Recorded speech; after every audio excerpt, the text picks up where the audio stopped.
Alors, du coup là l'objectif de la vidéo, ça va être de créer un canevas ici en haut. On va le cacher aussi et on va l'afficher au lancement du jeu. Et ce canevas, donc la balise canevas, on va aller la mettre juste avant la div game ici et on va lui filer un ID map par exemple. Voilà. On la laisse vide. Je vais peut-être aller lui rajouter, je crois que c'est déjà fait dans mon CSS, une bordure de 1 pixel. Elle est là. Voilà.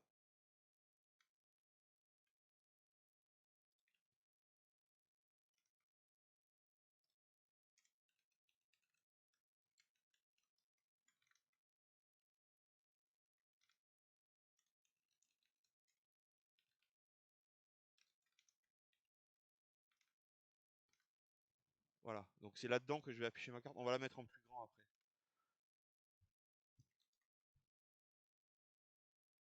J'ai fait juste une modif. C'est que j'ai modifié, j'ai enlevé une petite fonction ici et je l'ai mis dans Game Engine puisque les fonctionnalités de base, je vais essayer d'aller les stocker dans Game Engine à chaque fois que euh, j'ai quelque chose comme ça, notamment par exemple la fonction dessiner la map, celle qu'on va créer maintenant là.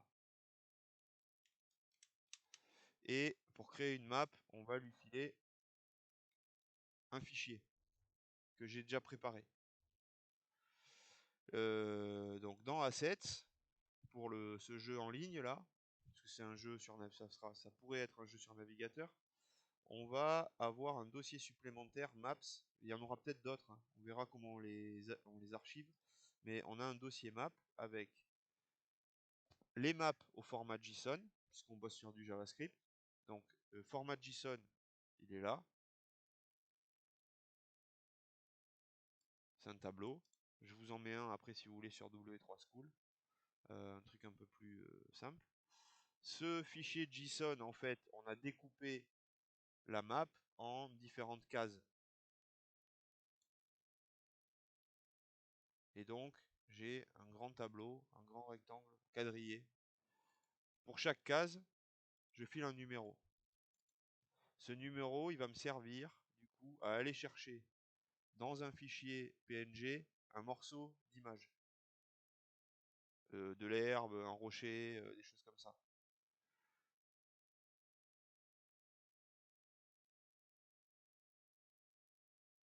L'objectif, du coup, dans Game Engine, c'est d'aller créer la fonction qui va récupérer le fichier map1.json.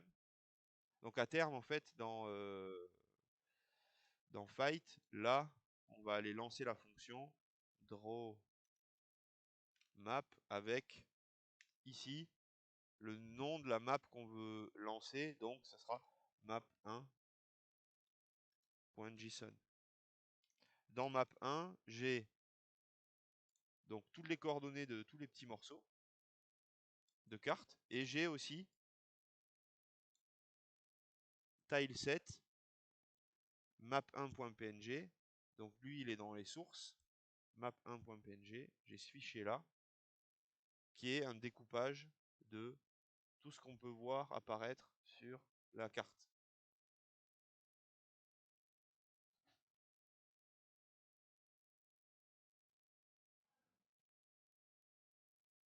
Donc ça, c'est du bonus en bas. Mais surtout là, ça va être les morceaux de sol. Si j'arrive à bien découper les choses, normalement ceux-là ils sont faits euh, ils ont été modélisés de sorte que si on les copie-colle côte à côte, on voit pas la séparation, on peut les copier-coller à l'infini. Donc normalement là-dessus tout est bien découpé. Ça, il y a des tutos pour faire ce genre de fichier. On peut en récupérer hein, si vous allez sur hop là, tileset PNG, même sur Google Images, il y en a plein. Tileset PNG Mario.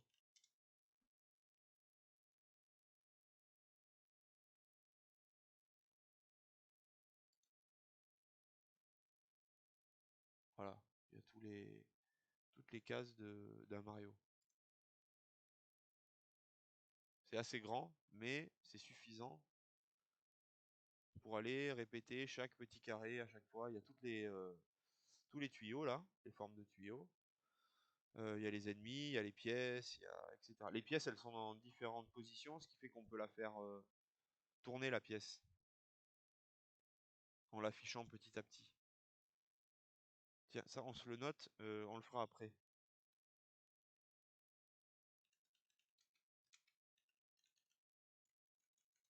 Euh,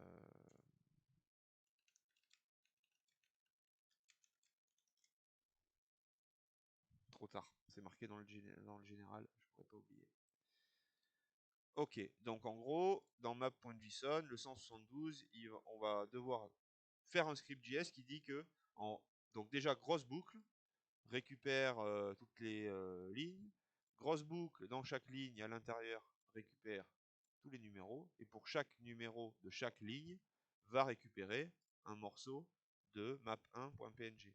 C'est exactement le même principe que la table de multiplication qu'on avait faite, où on faisait une ligne et à chaque fois qu'on arrivait à 10, on arrêtait et on repartait. Là, on va pas bosser avec 10, on va aller récupérer on va compter le nombre de cases et on aura la longueur et on pourra faire des boucles. Pourquoi il y a ground et terrain, ça, on verra après. Ouais, un chiffre, code une case. Terrain, c'est ce qui se rajoute par-dessus. Il y a deux dessins, l'un au-dessus de l'autre, et on essaiera d'en faire un troisième avec des nuages par-dessus. Mais du coup, le terrain, c'est pour ça qu'il y a plein de zéros, parce que sur le terrain, il y a plein de cases qui sont laissées vides pour faire apparaître le sol. Non, mais on verra après. Mais oui, c'est un chiffre, code pour une case. Donc,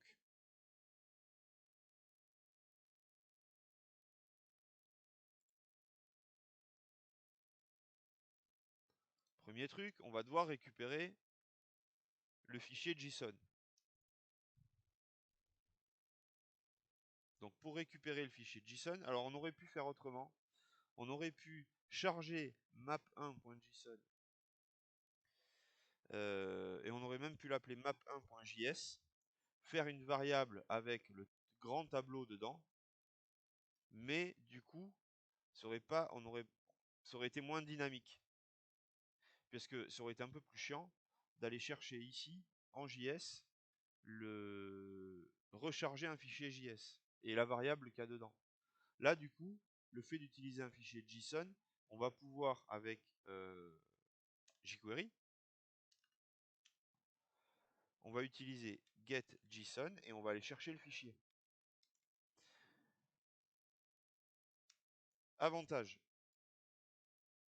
Alors là, il y a après, donc on va chercher le fichier ici. Le fichier, ça va être assets maps map1.json. Et derrière, il y a, quand on a récupéré les données, il y a une fonction qui s'exécute. Donc on va dessiner ligne 7, 8, on va dessiner la map. Quand on a récupéré le fichier, et ici on va tenter de faire un console log de data pour voir s'il s'affiche. Bon, drawMap, là, pourquoi il y a ici la variable map? Parce qu'en fait, ce que je voudrais faire, c'est que ce système, avec le JSON, il nous permet d'aller faire une requête, d'aller lancer la fonction drawMap en lui indiquant le nom du fichier JSON dont on a besoin. Donc par exemple map1. Et ici, du coup, ça me permet d'aller remplacer et de dire que on va chercher map. Si je crée 20 fichiers map1, map2, map3, etc., je peux aller dessiner sur ma page n'importe quelle map en lui donnant la chaîne de caractères du nom du fichier. faut juste vérifier est-ce que ça marche.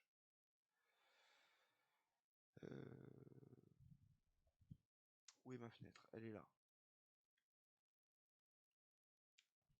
Pour l'instant, non, ça se dessine pas, ce serait trop beau.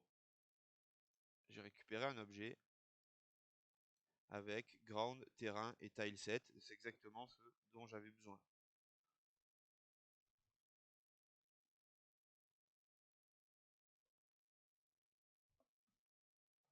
Et dedans, du coup, j'ai un tableau avec 20 lignes. Et dans chaque ligne, il y a 32 cases.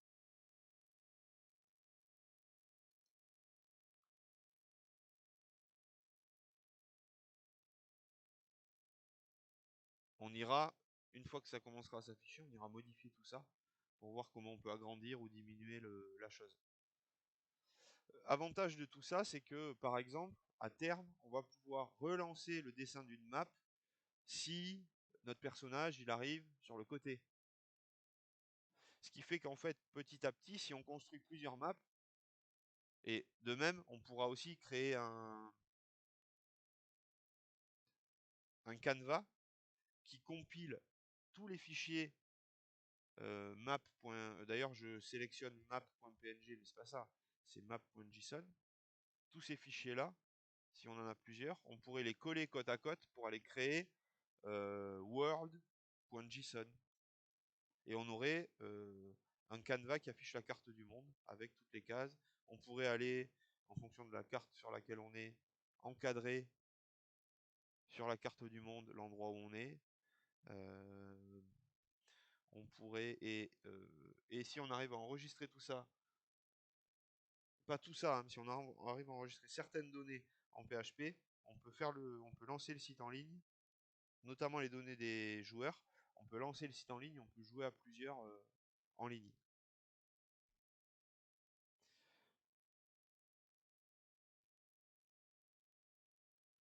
J'arrive, voilà, c'est ça que je me disais. Il y a peut-être un message sur Discord et il y a un message sur Discord.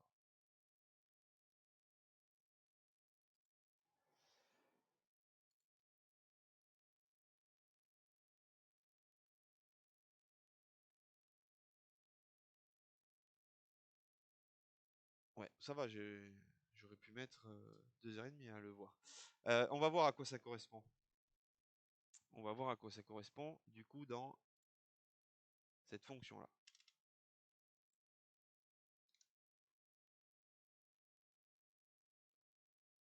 Donc, avec le canevas, là,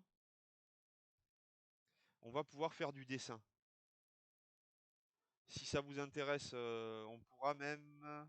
Tiens, par exemple, pour Younes, ça peut être bien sur ton projet. Il y a des petits tutos. Avec la boîte Canva qu'on a ici encadrée, on va pouvoir dessiner dedans des formes en JavaScript. Ça se fait via le moteur de rendu web GL du navigateur. Dans le navigateur, il y a déjà un truc prévu pour ça. C'est pour ça qu'au tout début janvier, je vous avais dit que votre navigateur, c'est l'une des applications qui fait le plus de choses différentes sur votre ordi. Parce que ça permet même de faire du dessin. Via jQuery ou même via JS, on peut enregistrer les dessins qu'on fait en ligne sur un serveur, etc., etc. Donc, pour Younes, mon idée, c'est qu'il y a des petits tutos qui permettent dans ce carré d'aller dessiner une signature, et ça permettrait sur ta page banque là d'enregistrer une signature. Tu fais un transfert, tu as une petite fenêtre modale de Bootstrap validée, signée, et tu peux même après du coup enregistrer cette image en PHP, un peu plus compliqué, et la réafficher dans ton tableau à chaque fois qu'il y a eu une signature.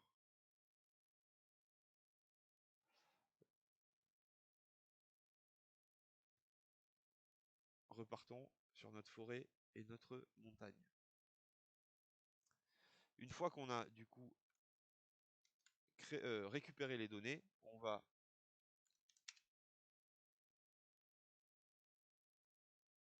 comment je vais l'appeler?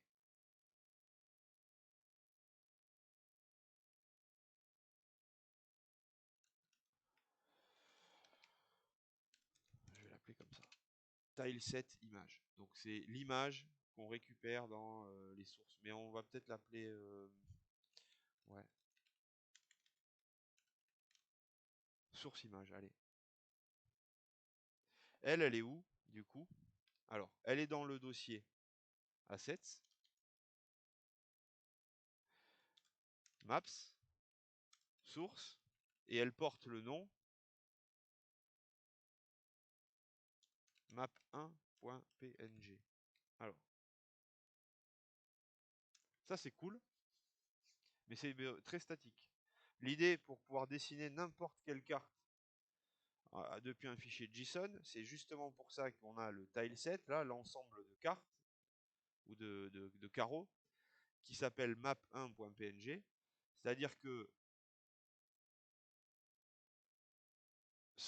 cet ensemble de cases et de morceaux de PNG qu'on va récupérer et recoller, qui est dans map1.png, je peux très bien décider de refaire le même ensemble avec un autre fichier map2.png.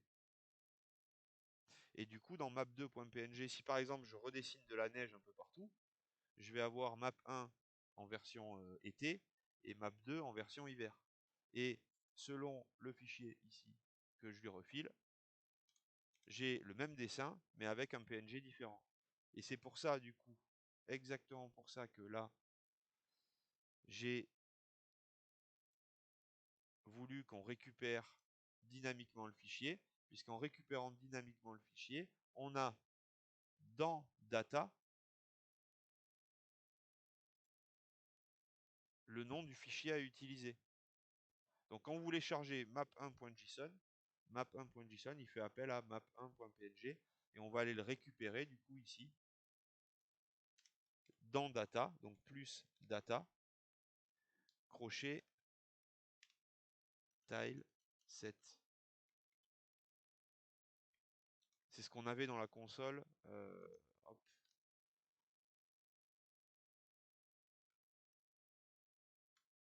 Ici.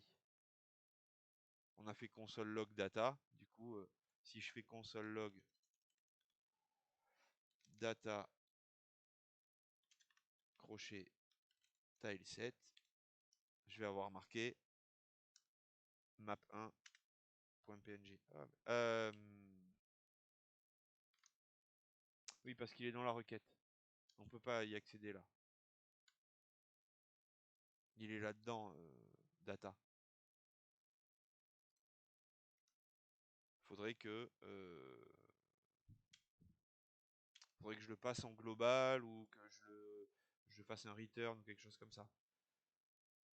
Mais en tout cas, pour l'instant, ça me permet d'aller faire des console log. Alors, là, on a dans source image, on a stocké une chaîne de caractères. Source image, ça va être plus que ça. Ça va pas être que l'URL de la source. Donc, on va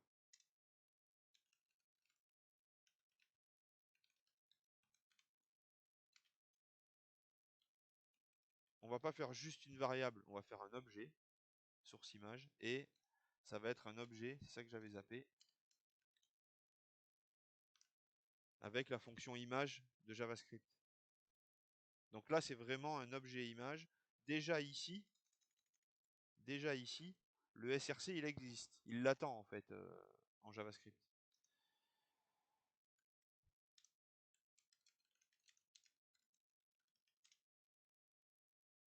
Là.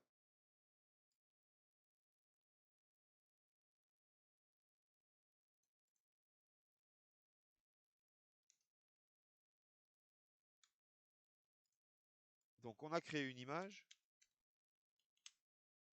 On a sourceimage.src,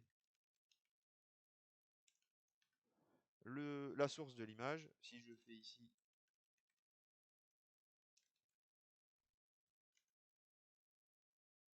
un console log, j'ai une balise IMG avec tout ce qu'il y a, tout ce que je vous ai montré là, les petits découpages.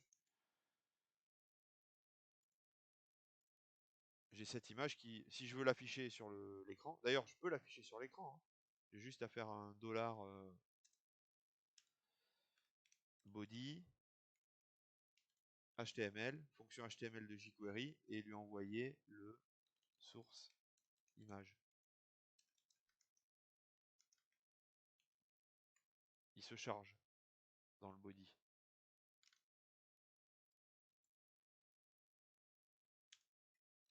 Pas besoin de plus. On aurait pu avoir à intégrer le crochet IMG, etc. Rien du tout.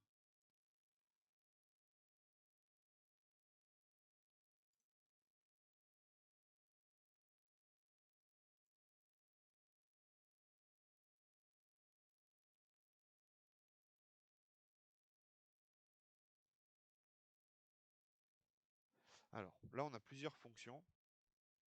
Ça, je vous filerai le tuto pour tout ça, que vous puissiez le décortiquer. On a plusieurs fonctions. On a la fonction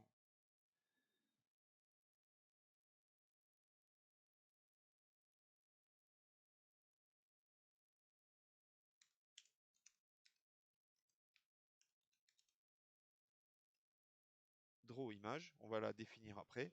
On va définir quelques trucs supplémentaires. Là, on a la source de l'image. Il faut, vu qu'on l'a récupéré, on va créer quelques variables. Donc, ça, c'est pour le dessin en pixels,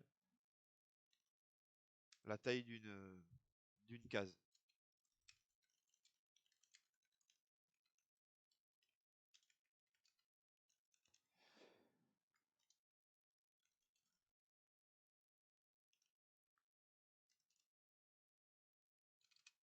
Le nombre de rangées, c'était 20.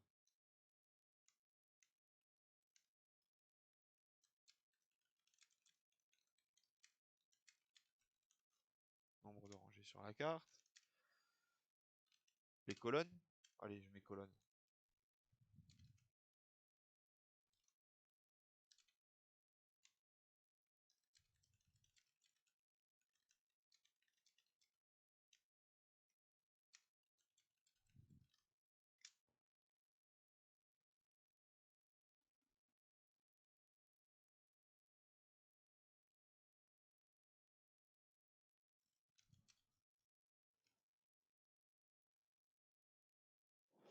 Et ça va être image.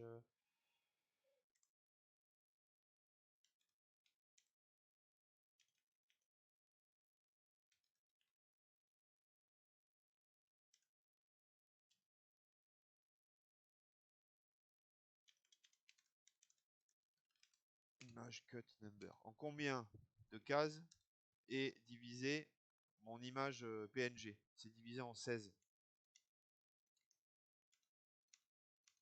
Voilà. En combien de cases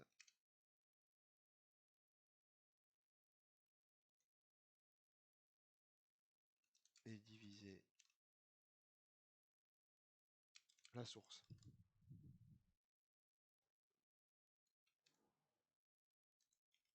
16 par 16.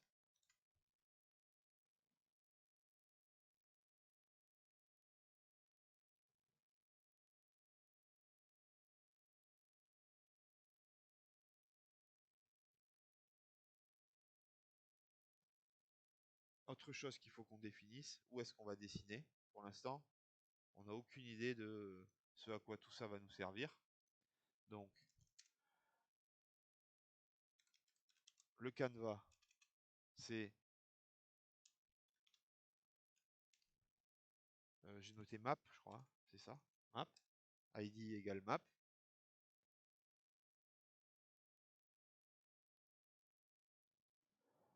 Et on a besoin de quelque chose pour dessiner, puisque le WebGL, il va gérer la 2D et la 3D. Ici, je vais vous le mettre en commentaire. Cible ou dessiner la map. Et vous le verrez tout le temps marqué comme ça, CTX. CTX, c'est à l'intérieur de la div Canva. Elle a déjà des propriétés spéciales, puisqu'elle est Elle est faite pour l'affichage, la modélisation, le dessin, etc. 2D, 3D. Là, on va mettre 2D puisqu'on est en 2D et on n'a pas besoin. Alors, ce getContext va déclencher le fait qu'on ait besoin soit que de XY, soit de XYZ pour avoir les 3 dimensions. Donc là, on a besoin que de 2 dimensions. Et on a à peu près tout ce qu'il nous faut.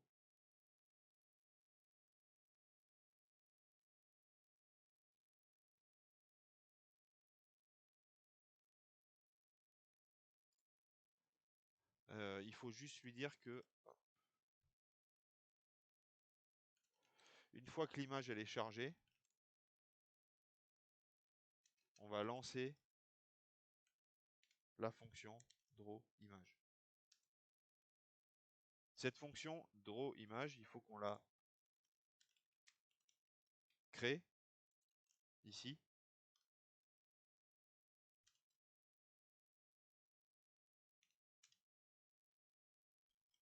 Alors elle a besoin de pas grand chose puisqu'on a déjà tout ce qu'il faut. On n'a rien besoin de lui filer ici. On pourrait la mettre à l'extérieur et du coup lui donner data à mouliner pour pouvoir la paramétrer un peu différemment si on veut.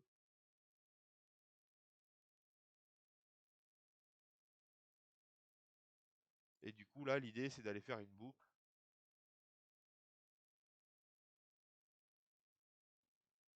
pour aller cibler chaque case dans la première ligne, puis chaque case dans la deuxième ligne, puis chaque case. Donc il va y avoir en gros une boucle for qui va faire tourner les rangées et dans chaque rangée une boucle for qui va faire tourner les cases et les colonnes. Ici, hop, on va avoir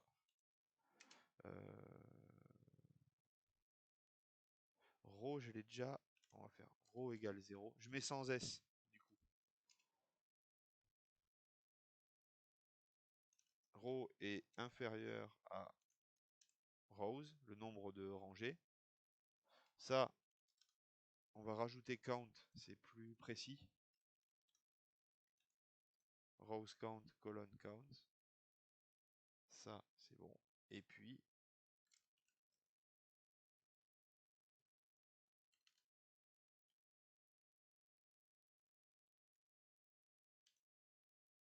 ça, alors, on le fait après. Là-dedans,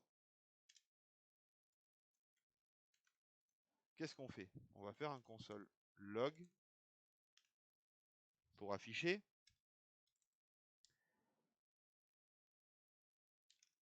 On va afficher du coup, c'est data. Ce qu'on doit afficher, c'est le tableau qu'il y a dans ground. Je reviens dessus. Donc on est dans map1. On a récupéré map1.json qu'on a stocké dans la variable data. Dans la variable data, avec crochet tileset, on a récupéré le nom du fichier. Maintenant, avec crochet ground, on va récupérer ce tableau de 20 lignes composé de 32 cases. Il est là. Là, il est en entier. Donc là, ce que je vais faire, c'est que je vais afficher 20 fois le tableau entier ground. Si je veux afficher chaque ligne séparée, je vais remettre un crochet et je vais mettre du coup dedans row qui sera remplacé par 0, 1, 2, 3, boucle classique. J'y vais, j'actualise et du coup, j'ai bien 20 résultats de 32 cases. On verra après ça. C'est surtout pour la fin du dessin. Mais là déjà, j'arrive à récupérer mes 20 lignes. Maintenant, je peux faire une boucle là-dedans, vu qu'il y a 32 résultats. Alors le 32, il est là d'ailleurs. Ça, pareil, je peux le rendre dynamique puisque j'ai récupéré data. Je peux faire data count. Passons, on fait notre boucle for, elle est là.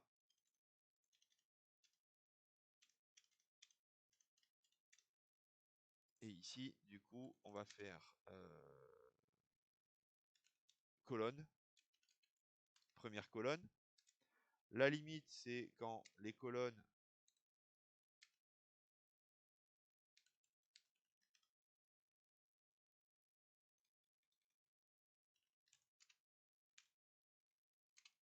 sont inférieures au nombre de colonnes. Et puis ici, col plus plus. Console log. Je mets celui-là en commentaire parce que maintenant, sinon il va se répéter 20 fois et ça sert à rien. Qu'est-ce qu'on a besoin d'aller voir là-dedans? On a besoin d'aller voir data, donc dans le tableau ground. Ici, on est dans la boucle, la première boucle for, donc on va pouvoir aller voir la ligne en question, la row, et on va lui demander d'afficher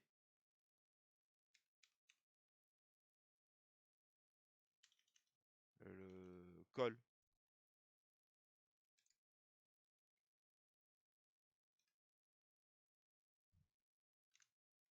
Résultat,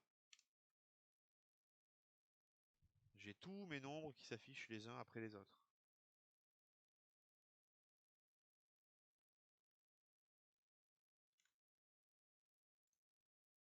Il me reste plus qu'à trouver comment faire pour de ces nombres, c'était la question de Karim, de ces nombres basculer à l'affichage d'un petit morceau comme ça.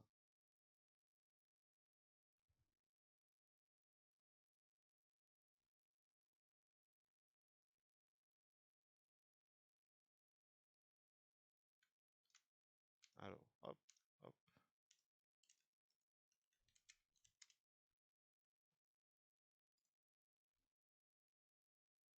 Je vous ai dit c'était X là.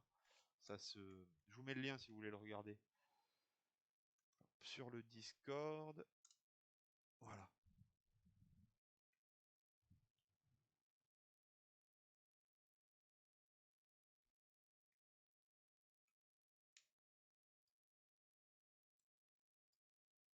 Donc il y a plein de paramètres. Ils sont pas là par hasard, hein, ces nombres que dans le map1.json. Ils sont pas là par hasard.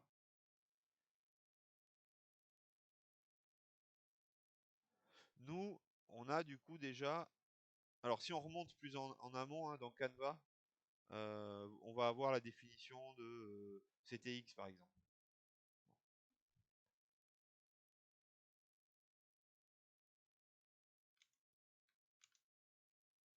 Nous, ce qu'on va faire ici, bon, ok, on fait un console log, mais derrière, on va. Alors, là, on avait récupéré la map.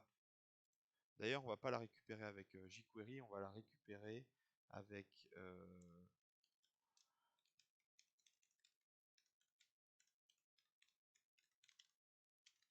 c'est pas Canva, c'est map. Mais je suis pas certain en fait de ça. Si, c'est ça.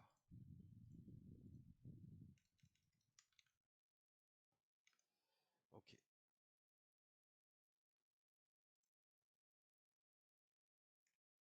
Est-ce qu'on a toujours l'erreur? Parce que là, elle va commencer à m'embêter. Maintenant qu'on arrive à tout bien afficher, c'est bon, on l'a plus. Donc on va pouvoir dessiner là-dedans. Pour dessiner là-dedans, on va utiliser du coup la fonction drawImage. Alors oui, elle s'appelle pareil, mais en fait celle-là, drawImage, elle est rattachée à CTX, au contexte, donc elle est rattachée en fait à la boîte Canva dans un contexte de 2 dimensions x, y, et pour du coup dessiner une image en 2 dimensions, elle a besoin de... je vais sur la doc, une image. Après, vous avez tout là, le détail. Je zoome peut-être, ça va marcher, oui. Voilà. Comme ça, sur le partage, vous l'avez aussi. On a besoin de l'URL de l'image. On a besoin de SX, SY, sa hauteur et sa largeur.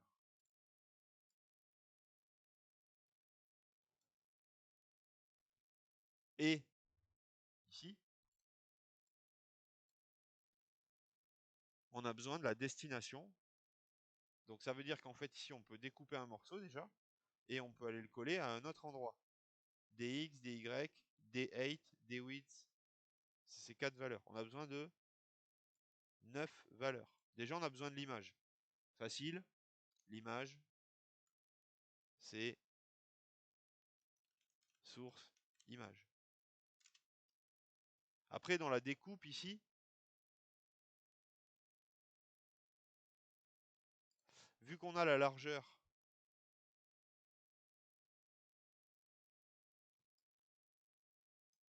d'une case,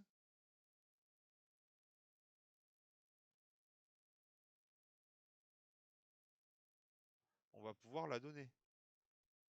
Vu qu'on a en fait, vu qu'on a ces nombres-là, on va facilement pouvoir, enfin facilement, c'est pas très joli, mais ça va être quelques petits calculs mathématiques, mais on va pas pouvoir facilement. Et en plus, ce qu'on a aussi, c'est ici la boucle. Vu que les nombres y correspondent, on va pouvoir boucler et dire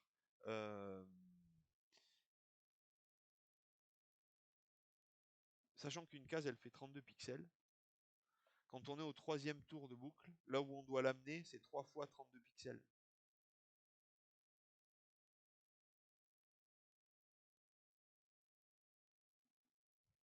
Donc après, qu'est-ce qu'on a ici? Je vais le mettre en chaîne de caractères. Et on ira les modifier après en mettant tous les calculs. 2, 4,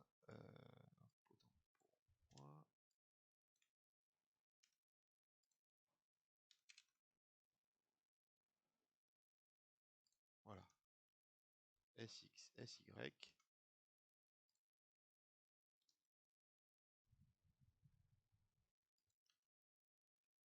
Ça c'est destination, donc c'est DX, DY.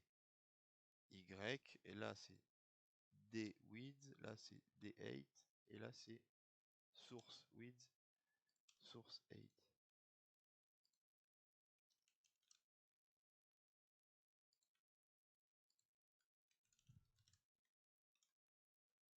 Voilà.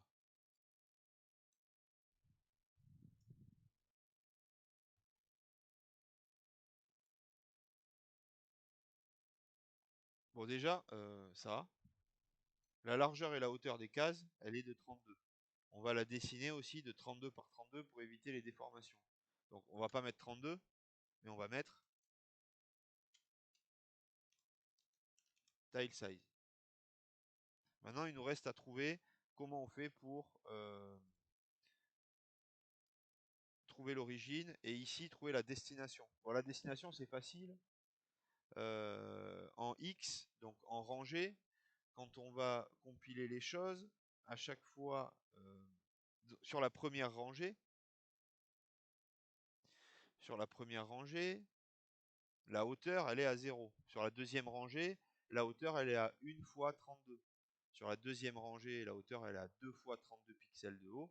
Donc en fait, elle est à ρ fois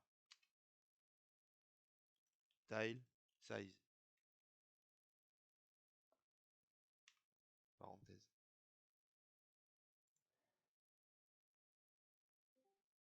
Et ici, le X, c'est pareil. C'est pas ρ, c'est col fois tile size. Reste à déterminer le morceau ici. Alors on peut essayer de faire par exemple 0, 0. On va avoir du coup tout le temps la même case dessinée, peut-être au même endroit, peut-être à tous les endroits de l'image. Peut-être on va avoir un message d'erreur dans la console. 14h, il faut que je rappelle Vincent là. Du coup, je vais faire une petite pause dans la vidéo. Je vous fais un petit zip si vous voulez. Vous questionner sur comment faire. Ici, document. Est-ce que j'ai une erreur quelque part? Non, j'ai pas d'erreur. Il dessine rien.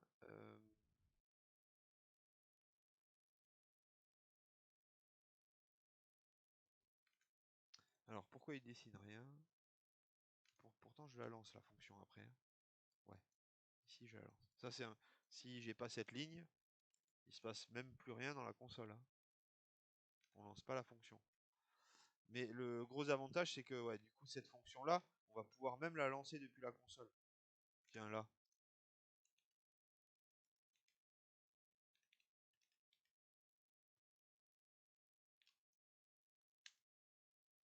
Elle marche.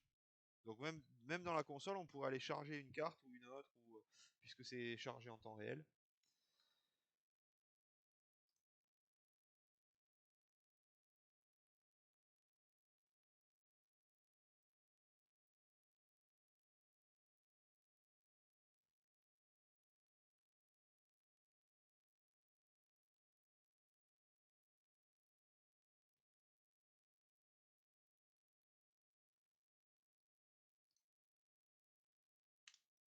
Là, ce qu'il faut qu'on utilise, du coup, c'est cette valeur-là. Donc cette valeur-là, comment elle est utilisée, comme ça vous l'aurez.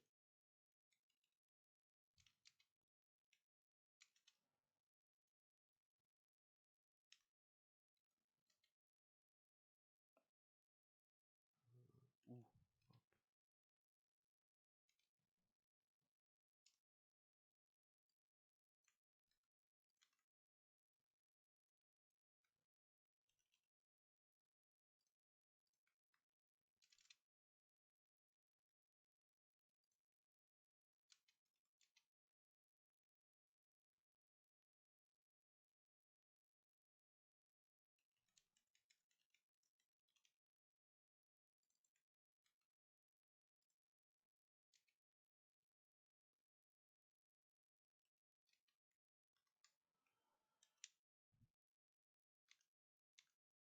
Voilà, je vous filerai l'explication de ce truc-là. Ici, il y a un calcul qui est fait aussi. C'est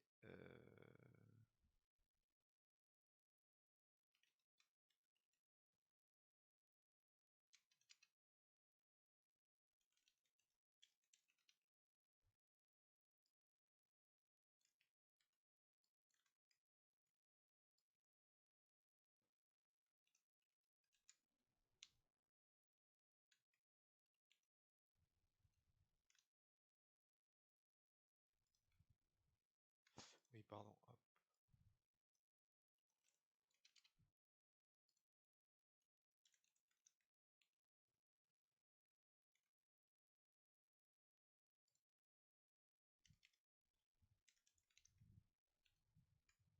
Voilà. Donc j'arrive à récupérer des morceaux et à les positionner. Je peux tester, changer un nombre et voir ce que ça donne. Hein. Je vais dans map1.json. Ici, au lieu de 172, je mets 79. J'actualise. Et j'ai mis du coup de l'herbe en haut à gauche.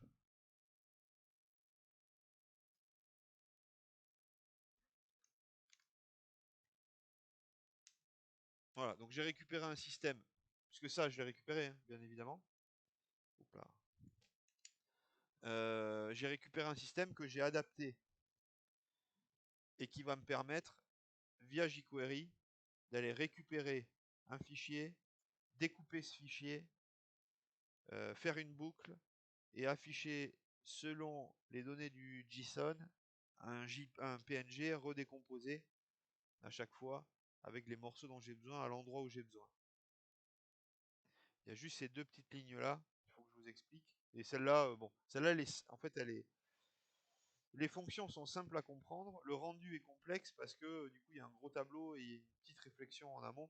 Un tout petit peu, ça va plus loin, mais c'était un peu le cas de des tables de multiplication quand on était allé jusqu'à colorer les éléments si ils étaient multiples ou pas, de 2, de 3, etc. Voilà.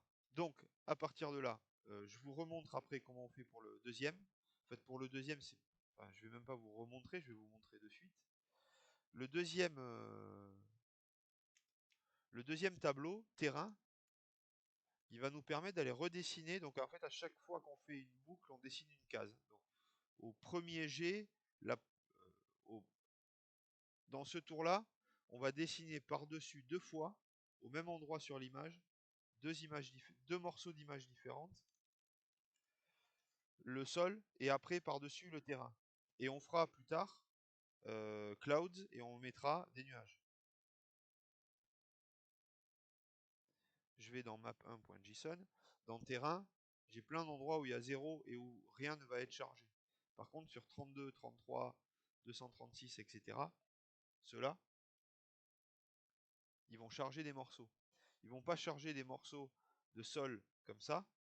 Ils vont charger des morceaux en PNG transparent qui vont se superposer.